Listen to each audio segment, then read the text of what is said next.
Hi there. First of all, this review is going to be very short because I'm so tired. I'm really tired. I'm so tired that my tired is tired. Yeah, I'm completely destroyed. So, yeah, it's boom. It's quite hard for me to be coherent now. I'm just completely destroyed. So I'm going to try and summarize this book as much as I can. As you can see, it's Crooked Kingdom. It's the second book on the duology Six of Crows by Leigh Bardugo. And we are going to find our merry band of misfits where we left them. And as it, Ineh has been abducted by Banek. I don't remember the name of the merchant now, but she's been abducted, and the only way that they can get her back is offering the son of the inventor of the jurda parem drug. And as you saw in the first book, that's something that really they can do, because it will be like dooming the city and dooming all the Grisha, because it's a very powerful and destructive drug. So yeah, they find themselves in that place. And one thing I love about this book a lot, it's that I found it to be more mature and darker than the previous one. And also in the previous one, we have this kind of magical haste in which they have to sprung a person from a prison and they have to think the way through this adventure. But in this one, we're going to find like there's like, I don't know, 4, 5, 6 different cons or different magical haste, as you want to call it, that they have to overcome, because they try to do things and things don't work as they expect them to. So they find themselves overthinking themselves and trying to find new ways of obtaining what they want. And I love this capacity they have of being broken and then letting things rest, letting things cool off, and then begin again. I love this so much. Also, I love that there's like different cons and different moments in which they have to think what they're going to do, and also the way in which sometimes things don't go the way they want, maybe in their personal relationships, or maybe in the chances they have of doing what they want. And sometimes you feel like the city and what's going on, it's really oppressive, and you feel like this phobia or whatever you want to call that they experiment. And I think that when an author is able to convey this kind of feelings, this oppression, this fear, this I have to be better, this, and you feel it yourself while you are reading. I think that when an author does that, it's a very good a very good author. It's a very for me, it's a writing and a narrative that's everything, because I like to feel what the characters are feeling, and to feel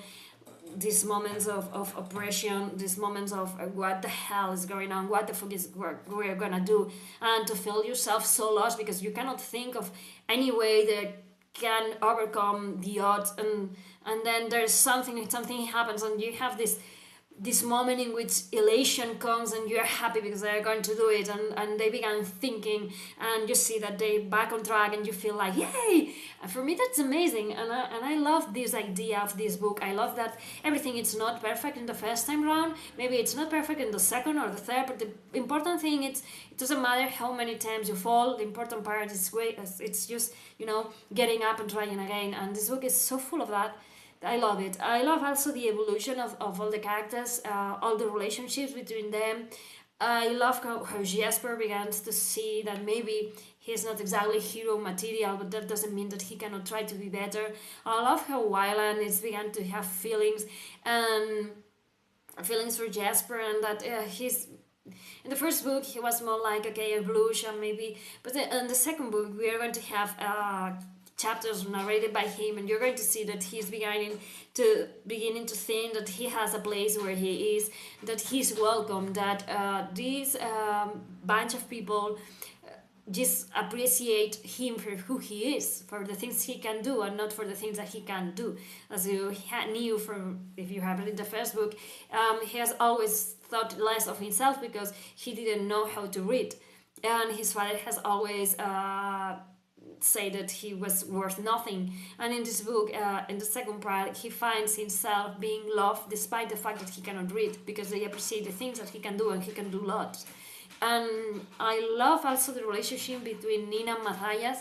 I love how he sees something in her that makes him question everything, all the brainwashing that he had endured when he was younger, and he begins to think that maybe Grishas are not as bad as he has been led to believe, and that maybe some more people like him can be saved when they offer the chance of see what a Grisha really is, or just a human with powers. And I love how much banter there goes between both of them and the relationship they began creating. It's amazing. I also love Iner. This character is so broken and so amazing. She's broken because she has had something happen to her when she was very young, and she had to work on the menagerie, and she had to learn to move on. And I love that there's moments in which you can see that she's still afraid when a guy wants to touch her, and when someone approaches her, she's sometimes, because okay, what happened to her, it's no, it's no walk on the sun, it's something very very heavy. She had to sell herself because she was bought like a slave, and she was forced to do things that she didn't want to. And seeing how she isn't just like this cure, but she's working, and she has been finding a way of compensating for everything that he's done to her.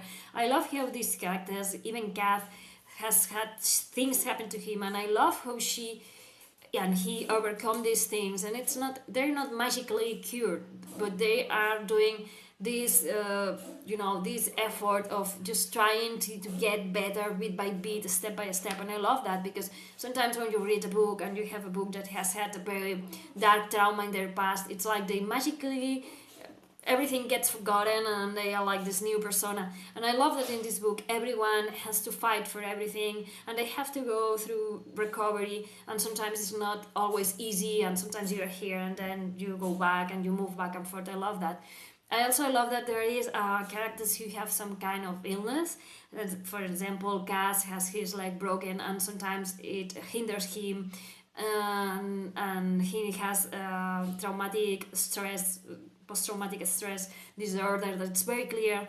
And I love that we have characters like that, because I think representation and inclusivity are very important, and probably that's one of the best parts of this book for me, that we have characters that are not perfect, that all of them have suffered, that all of them are kind of broken in their own way, because I like that this book acknowledges that we are, as humans, we all are broken in a way, and that we can move forward, and that we are going to find a way of getting better and going where we want to be and be the person we want to be. So I love that a lot in this book so nicely. And well, yeah, I don't know what more to say. I only can say that I recommend Leigh Bardugo a lot. The writing is very agile, and the narrative is amazing. The plots are thick and consistent, and I never knew how the book was going to end, really. It was like, is it gonna work? What are they gonna do now? And I found that this is amazing, to be surprised with a book like this one. For me, it's been like a lovely journey, and yeah, I cannot wait to begin King of Scars. So thank you for watching, and again, forgive me if there is not a bit of ramblings, or not very coherent review, but yeah, I say at the beginning, I'm just very tired, I'm kind of destroyed, but I wanted to do the review today. So yeah, thank you for watching. Bye.